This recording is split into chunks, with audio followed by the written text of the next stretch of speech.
What's up, guys? Thanks for joining me. Today, I'm joined by Alek from YouTube. You may have seen him. His videos are like all viral successes. He talks about selling on Etsy with a slant towards print on demand. And I'm excited to get to know more about you and your story. Thanks for being here. Hey, thanks, man. Thanks for having me. I'm excited to be on. Yeah, so first and foremost, like you're on YouTube. Of course, I'm gonna drop a link to your most viral video that got me hooked. I was like, yo, I got to reach out to this guy because this is really cool. You were talking about selling print on demand stickers, Chat GPT. Maybe we circle back to that later, but I wanted to know, like, what's your story? How'd you get started? How long you been doing it? Yeah, for sure. So I have been in e-commerce for several years now, for probably about 3 years. So I started back in 2020.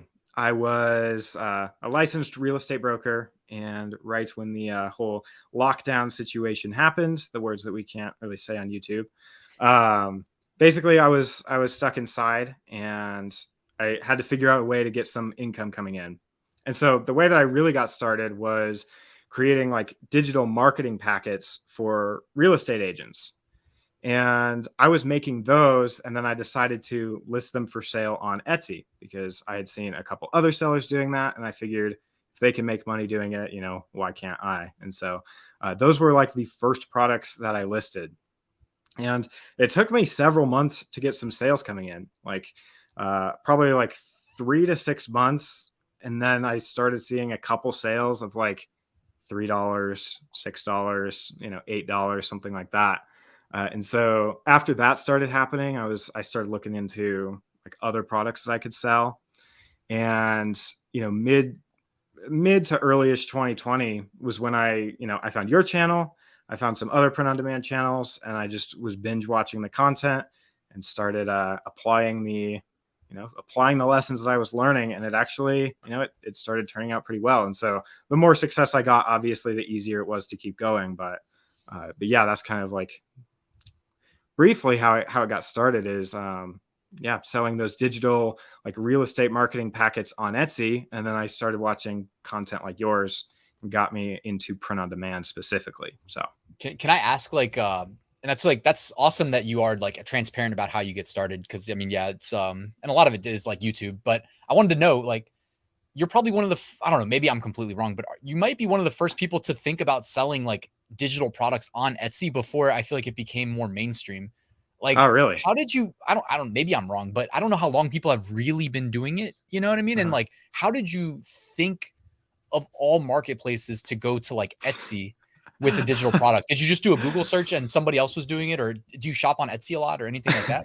So it's kind of funny. I was basically when as a real estate broker, I wasn't allowed to do things like door knocking or holding open houses, which is how you usually get clients as a new agent when you're new to real estate. And Mm, so I was looking into other ways of marketing myself. And so there's like digital marketing or physical marketing. And for some reason, there was like a really niche blog post online that was talking about mail marketing. And so you'd make physical mail in an envelope and mail it to houses that had expired off of the market, or mm, like they had trouble selling their house or something like that. And so my idea was, okay, I'm going to see if I can buy like these marketing packets and just start using them for myself. And so when I started searching these up, I I couldn't, like, there were a few results and they were only on Etsy. Like you couldn't buy these anywhere else because it's super niche, right? Like mhm. nobody's really looking to sell real estate marketing packets that you're going to mail to people that can't sell their house. So I was thinking, okay, I'm going to create my own, and then I'm going to list those for sale, and I'm going to use them for myself. And so I started creating those, and they actually, like, uh, all in all, I probably did like 30 sales over the course of over the lifespan that I was selling those products, which is not bad considering like how poor quality the packets were. But yeah, that's basically how I found that little tiny niche to get started in. And I think that's what gave me like the confidence to kind of move forward with it. Yeah, that's like makes it basically official that you can sell in just about any niche on Etsy at this point, like real estate marketing Absolutely. packets. Yeah. And so you then, I guess, pivoted to print on demand. You had your what to you, I guess, was like a nice level of success at the time, which ended up being like nothing later on based on the success you achieved. But yeah, so you spun the digital like products into a print on demand business on Etsy. Exactly. So, and for a little more context, like I had been binge watching before I was even in real estate. I had been binge watching like all the e-commerce videos. The Shopify dropshipping was huge at the time, and so I'm like, oh man, I got to try this out.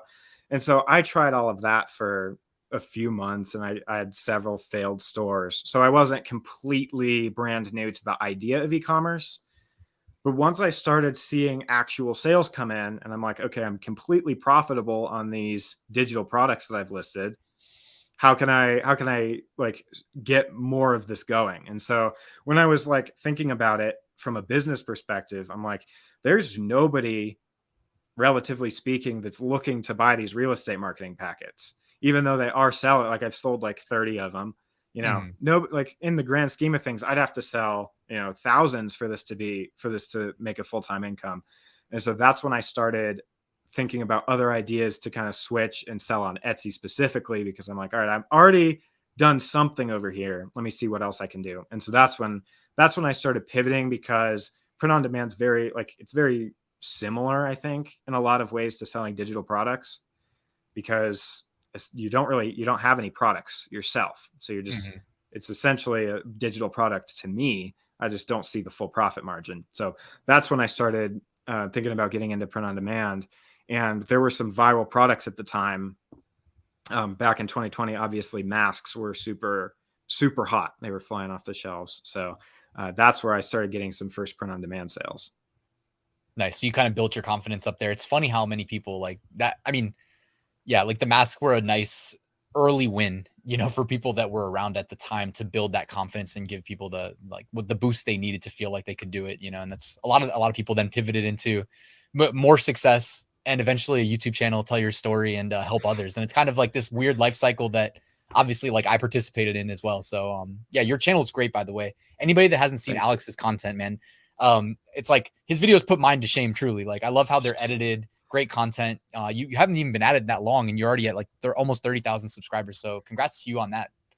Well, thanks, dude. I mean, it's literally thanks to you in part, because I would watch your content, and like anyone who's watching this, like subscribe to this man right here. He's got the keys. Like you know what you're talking about at the end of the day. And so that's what literally your videos. I mean, there's a few other YouTubers. You got what, like Wholesale Ted.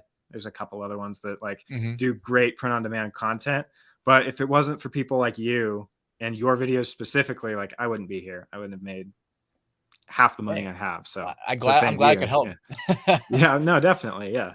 It's funny But how things come full circle because here we are today. So yeah, and everybody that's watching, I know that most people probably don't want to start a YouTube channel. So back to like print on demand, yes. like I mean, I'm always the first thing I want to ask. You said masks, but beyond face masks because they're not selling that well right now.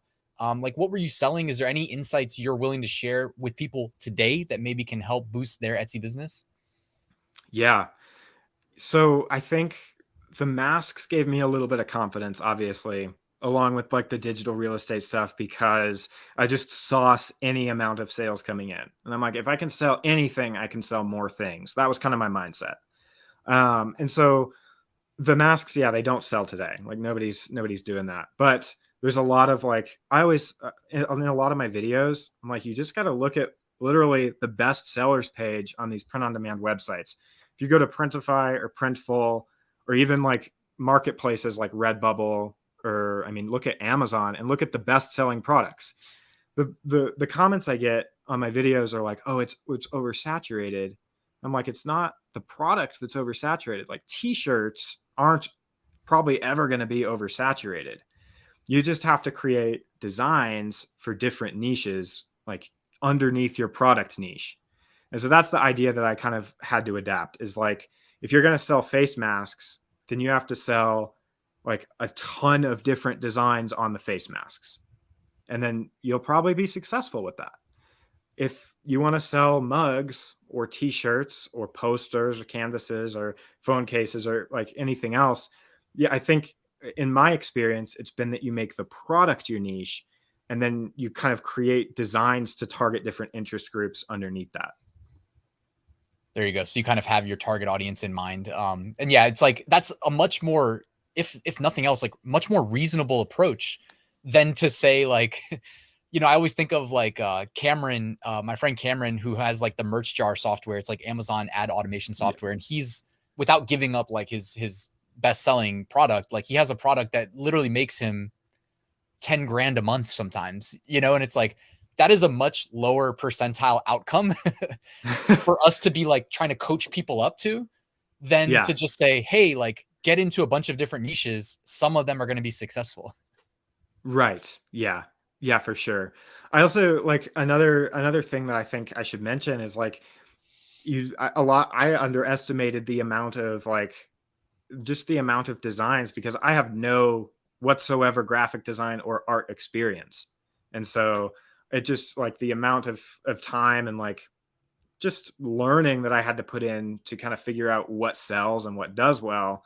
It's like now with all the resources available, it's like, okay, it should be fairly easy to look at what's successful and start implementing it. So Yeah, and it's always good advice to take a clue. Like you don't have to guess. I'm not saying to like replicate the exact design of bestsellers, but it's like just literally scroll through bestseller pages and see like what design styles are popular. I do feel like kind of exactly. Etsy has a vibe and like Amazon has a vibe, and they're kind of almost separate a little bit. Yeah. But yeah, it's like where prioritize for where you're posting primarily too, and yeah, pretty good Well, advice. I love that you said that about the vibe because from I've sold a little bit on Redbubble. I have not been accepted to merch by Amazon, even though I've applied many times. They don't like me.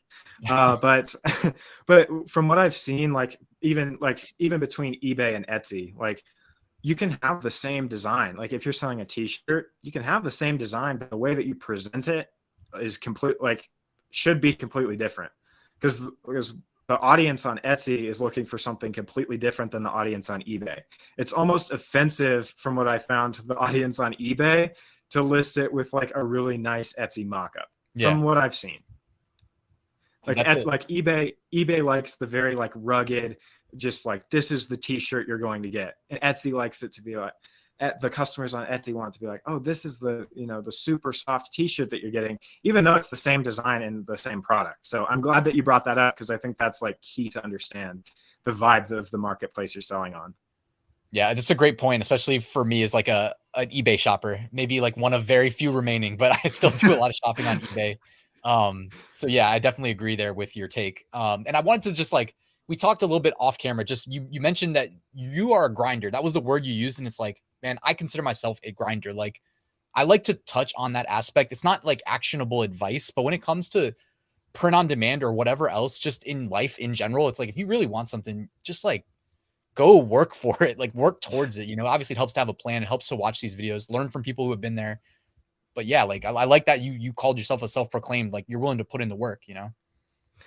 Yeah, I mean, I consider myself a grinder, well, and even like you've shown that to be true with your videos. I mean, you're consistently posting a video a day still. I mean, here we are a couple of years later and you're like on your grind every single day. So that's apparent. But when it comes to me, like I just I was initially sold the kind of dream of, I guess, passive income with print on demand.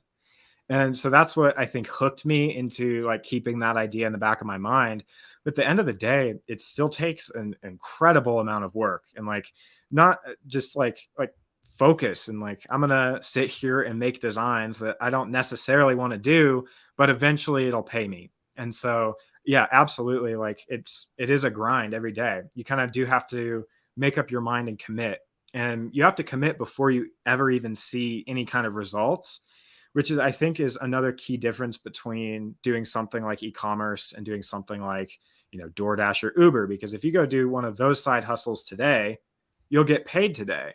But if you do something like print on demand, or e-commerce in general, you're probably not going to get paid today. You might get paid 3 months out or 6 months out. You might get paid in a week or so, if you're really good. But that's a key that it took me a while to learn is like you're not going to get paid for the work that you put in today until you start reaping the rewards down the line. So yeah, it's definitely a grind, and it's, I think, more than anything, just like a mental grind. For sure. Yeah. Perspective matters a lot. That's one thing that I don't talk about as much as I really would like to. Like if I ever got to like stand in front and, like of a crowd and give a seminar in person, people would be thinking I'm going to give like a print on demand tutorial. I'd be like, nah, it'd be more about like conceptualizing money in your head and like understanding like what it really is, like kind of a little bit how it works. I love studying the financial system, and like I always try to say my biggest recommendation is thinking in terms of dollars per day. Like when I was Mm, at my day job, like I always knew exactly how much money I made that day as a function of like what they paid me divided by 365. And then I'd be like, oh, Amazon merch, like let me make one sale a day plus $3 a day, you know, and let me make two sales a day. Oh, plus $6 a day. Like I just thought yeah. in those terms, and that kept me like very focused on what I was doing long term. Hopefully that helps other people too. You know, I didn't lose sight of what we were building, because yeah, it is slow at first. And that's like such an excellent point. I think a lot of the same way. Like when you work for $15 an hour, $20 an hour, whatever that is, you're literally spending your time. But now I kind of think it like what you just said, you think in like day amounts and dollar values. So like how much did I make this day? And then when you go spend your money, you're like, all right, I'm spending, 4 hours worth of work and then you kind of conceptualize how that works. So that's a great point. That'd be fun to dive into sometime. Yeah, for sure. A little mental exercise. So, unless there's something else you wanted to like share about print on demand, I really wanted to ask about the that one viral video you were using ChatGPT. I forget, was it like Night Cafe AI or was it to do the stickers? Like that was a great story. If you want to just like summarize, and then I will link to it so everybody can go to your channel, subscribe, and check out the full story, because it was like a brilliant video. Thanks, dude. Yeah. So basically, the video, the rundown was creating like how to start a what can be a six-figure sticker business from nothing. If you have nothing, like no skills, no creativity, no experience whatsoever, like how you would go about doing that. And so uh, basically, it starts out using ChatGPT, which is an AI chatbot where you can type in. I'm sure everyone knows what it is at this Yeah, point, it's but you like you can said, type in. ChatGPT. Now the algorithm's already pushing your video to like a million people. Exactly, yeah. So now this video is going to blow up. You're going to get thousands of subscribers from it. But Mhm. yeah, you can ask it for ideas, and I think that that's a key that I unfortunately didn't have a few years ago. That's a huge advantage for people nowadays. It's like you can multiply your ideas by communicating with this bot if you know how to talk with it. And even like, I mean, you could do the same thing on Google, but ChatGPT is a great resource for getting ideas, long story short. And so you take those ideas and plug them into Midjourney, which is a image generation AI. And you can get it to generate you essentially stickers, like pre-made, ready to go stickers that you just have to cut out from the background. And so I walk through the process of using the chatbot to get your ideas, and then making the stickers and getting them ready to sell, making a little mock-up. And then yeah, that's pretty much the whole process. I walk you through how to and then at the end I talk about how to multiply your ideas, which I think is a key that I should have spent a little bit more time in the video talking about. But You should how just to plug part two, honestly. there you go. Yeah. Right? No, for sure. But like yeah, if you have like a pizza sticker, I think is what I use in the video, how you can take that sticker and make like a bunch of different listings or ideas and designs from it. And so because again, I think that that's one of the keys is just, creating a lot of content for the potential buyers so that they can choose exactly what they want. Yeah, nice complimentary like kind of option as well, as an upsell maybe or something. But anyways, like when I watched that video, man, it was like number. I already told you, YouTube like wanted me to watch it. It put it at the top of my home feed, so I was like, oh, I guess I gotta watch it. I'm like brushing my teeth in the morning, watching your video, and I was like literally, I'm not making this up. By the end, I was like, you really know what you're talking about. Like it came through in the Ah, video. thanks, dude. So Yeah, that was like a thanks. great like introductory to Alek's content, you know. So I'm endorsing Alek's channel, guys. Like I'm putting it in the Ah, thank you, description. dude. I think you should check it out. Yeah, like for real, it was good stuff. And it was like very interesting. It's very with the times, the chat GPT, the not Night Cafe, what was it? Mid journey. Mid Journey. I always forget Yep. that one for some reason. I used to be in the Discord, but I got annoyed by all the announcements that would pop up. Yeah, they're the worst. Yeah. Yeah. You gotta, if for people who are interested, it is worth paying for the Midjourney subscription. And then you can have a private bot And so it's like $30 a month, but you get a private bot, so you don't get the notifications. You can generate privately, and it's a pretty good situation over there. So I don't know, I like it, and it's been a useful resource overall. But Cool. yeah. Hey, Alek, man, thank Yeah, you dude. for taking time to be here. And anything else you want to say before we go? Hey, thanks for having me. Anyone who's still here, like, make sure you're subscribed. Double check. Make sure you're subscribed to Ryan. Invaluable content. So there you go. Thanks for watching, and yeah, thanks for having me.